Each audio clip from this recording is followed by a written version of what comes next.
Ciao tout le monde, c'est Xori, j'espère que vous allez tous super bien. Moi les gars, écoutez bien, ça va super. Aujourd'hui on se retrouve pour une vidéo Creepypasta pour le mardi.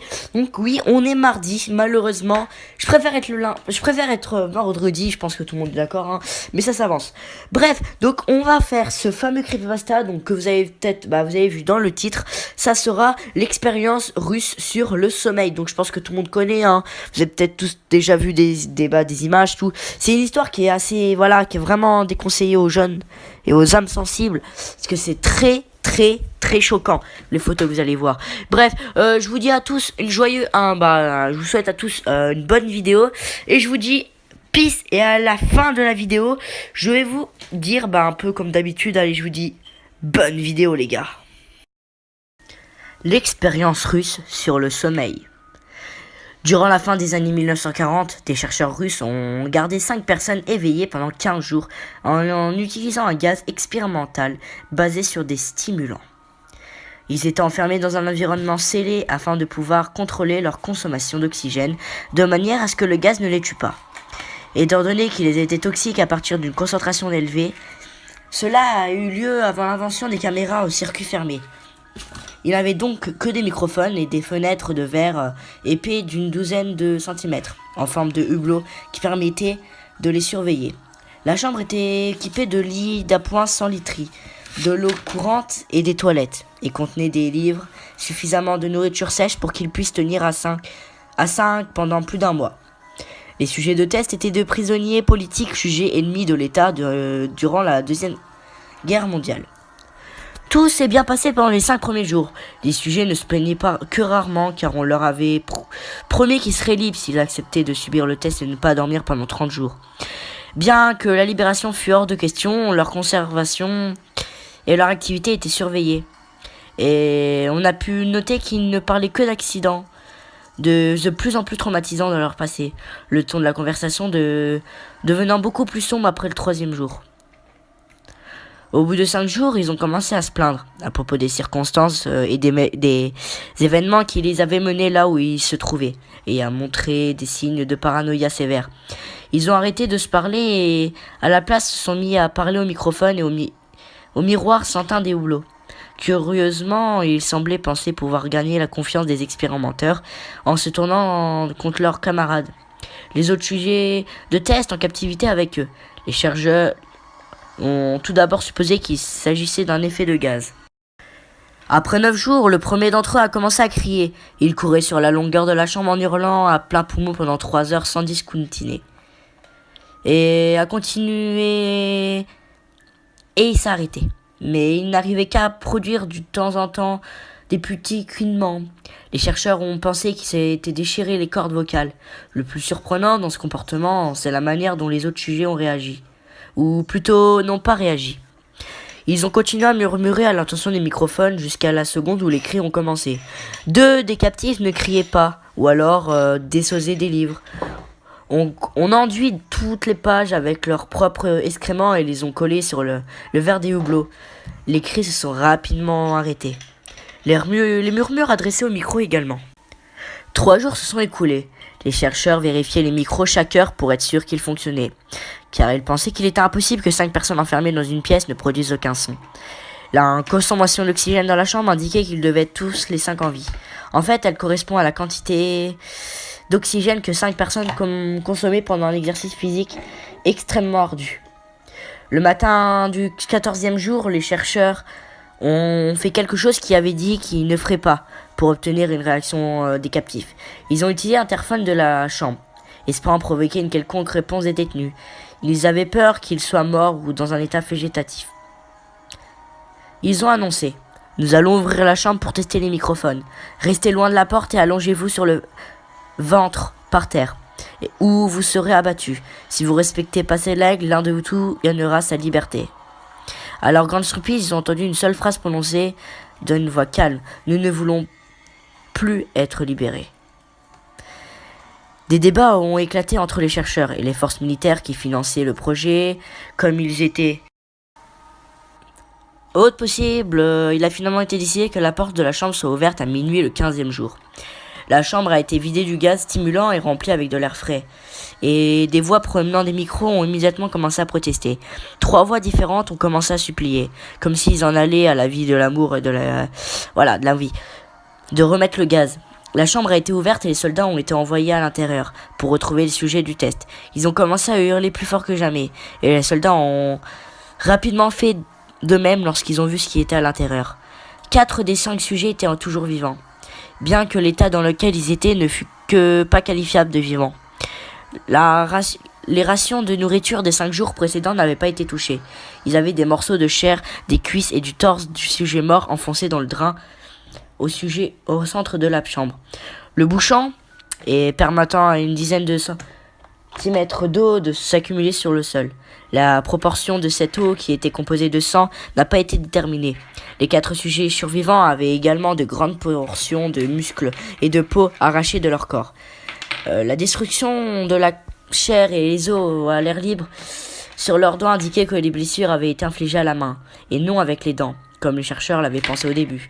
Des observations plus précises de la situation et de l'angle des blessures ont montré que la plupart des blessures, si ce n'était toutes, avaient été infligées par eux-mêmes. Les organes abdominaux sur la cage thoracique des 4 sujets avaient été retirés, alors que le cœur, les poumons et les diaphragmes étaient restés en place. La peau et la plupart des muscles attachés aux côtés avaient été arrachés, permettant de distinguer les poumons à travers les côtes. Tous les vaisseaux sanguins et les organes étaient intacts. Ils avaient simplement été retirés et posés par terre, repartis autour des corps, mais toujours vivants. Des sujets, l'appareil digestif des 4 sujets pouvait être observé en fonctionnant, digérant de la nourriture. Il a été très vite clair qu'ils digéraient leur propre chair, qu'ils avaient arraché et dévoré durant les jours précédents. La plupart des soldats étaient russes, d'un commando spécial affecté à l'installation, mais la plupart ont refusé de retourner dans la chambre pour en sortir les sujets tests. Ces derniers continuaient de crier pour qu'on les laisse dans la chambre et suppliaient qu'on mette le gaz pour qu'ils ne s'endorment pas. À la surprise de tout le monde, les sujets ont livré un combat violent lorsqu'on les a fait sortir. Un des soldats russes s'est fait déchirer la gorge et en est mort. Un autre en est sorti gravement blessé, après s'être fait arracher les testicules et perforer une artère d'une de ses jambes pour les dents d'un sujet. 5 autres soldats ont perdu la vie si l'on compte ceux qui se sont suicidés dans les semaines suivant l'incident. Pendant le combat, la rate et l'un des sujets vivants s'est rompu et s'est vidé de son sang presque immédiatement. Les chercheurs médicaux ont tenté de l'endormir, mais cela s'est révélé inutile. On lui a injecté plus de 10 fois la dose maximale pour un humain d'un dérivé et de morphine. Et il continuait de se battre comme un animal enragé, brisant les côtes et les bras d'un des docteurs.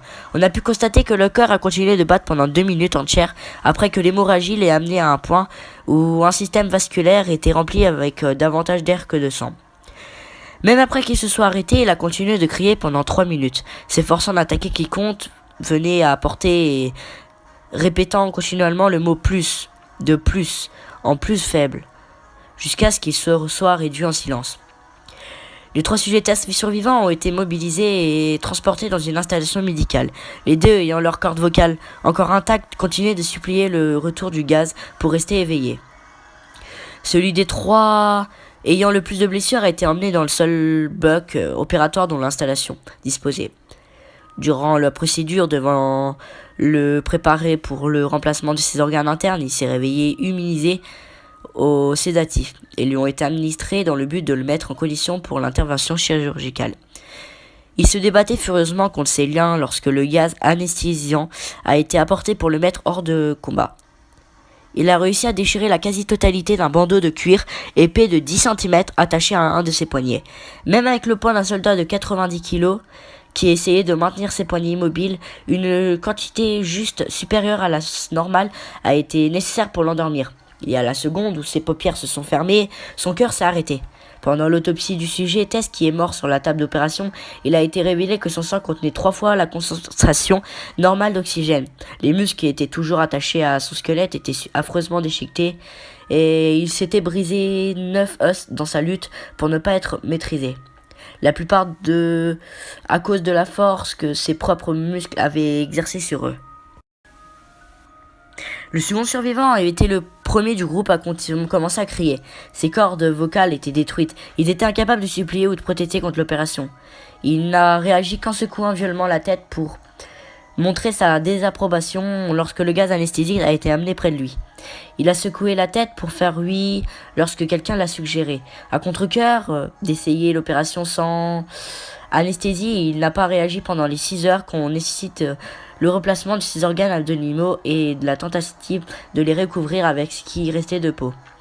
Le chirurgien président l'intervention n'avait pas de répéter qu'il devait être médicalement impossible pour le sujet d'être encore en vie.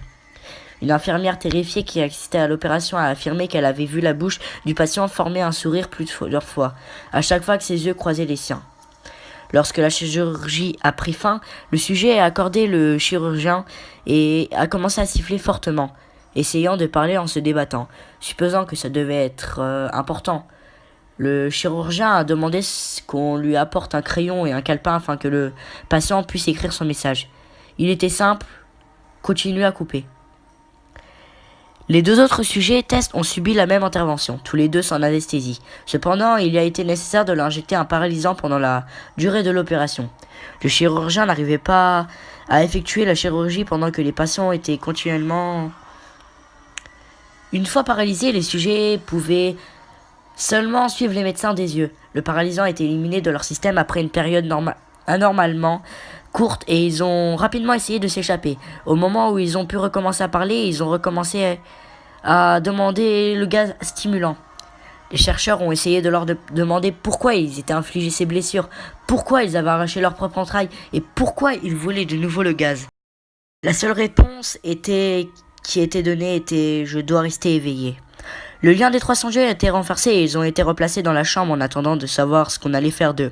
Les chercheurs, faisant face à la colère des bienfaiteurs militaires à cause de leur incapacité d'atteindre le but qu'ils leur avaient fixé, ont pensé à les euthanasier. L'officier commandant, un ancien agent du KBG, a au contraire vu du potentiel en eux et a voulu voir ce qui se passerait si on les replongeait dans le gaz. Les chercheurs s'y sont formellement opposés, mais leur objection a été ignorée. Afin de leur préparer à être de nouveau scellés dans la chambre, les sujets ont été connectés à un moniteur électro... Ça par contre les gars, je peux pas le dire, c'est beaucoup trop long. Et leurs liens ont été renforcés par un confinement à long terme. À la surprise générale, ils ont tous les 3 arrêté de se débattre au moment où quelqu'un a laissé échapper qu'on allait les remettre dans le gaz. Ils allaient évidemment qu'à ce moment, ils avaient énormément de mal à rester éveillés. Un des sujets qui pouvait parler fredonnait d'une voix forte et sans arrêter. Le sujet muet appuyait ses jambes de toutes ses forces, d'abord à la droite, puis la gauche, puis de nouveau à droite, afin d'avoir quelque chose sur quoi se concentrer. Le dernier sujet gardait sa tête au-dessus de son oreiller et clignait des yeux rapidement. Ayant été le premier à avoir été relié à la plupart des chercheurs observaient ces ondes cérébrales avec surprise. Elles étaient anormales la plupart du temps, mais affichaient parfois inexplicablement une simple ligne. C'est comme s'il subissait plusieurs morts cérébrales. Avant que tout ne redevienne normal, comme il se concentrait sur le papier qui sortait du moniteur, seule une infirmière a vu ses paupières se fermer au moment où sa tête est retombée sur son oreiller. Ces ondes cérébrales se sont immédiatement nuées en celles du sommeil profond. Puis la ligne droite est apparue pour la dernière fois, alors avant que son cœur s'arrête. Le seul sujet restant en état de parler s'est mis à crier pour être scellé immédiatement. Ses ondes cérébrales montraient les mêmes lignes droites que celui qui était mort après s'être endormi. Le commandant a donné l'ordre de sceller la chambre avec les 2 sujets à l'intérieur, ainsi que 3 chercheurs. Un des 3 qui ont été nommés immédiatement sorti son revolver et tiré une balle entre les 2 yeux du commandant, puis a retourné son arme contre le sujet muet, lui faisant également sauter la cervelle.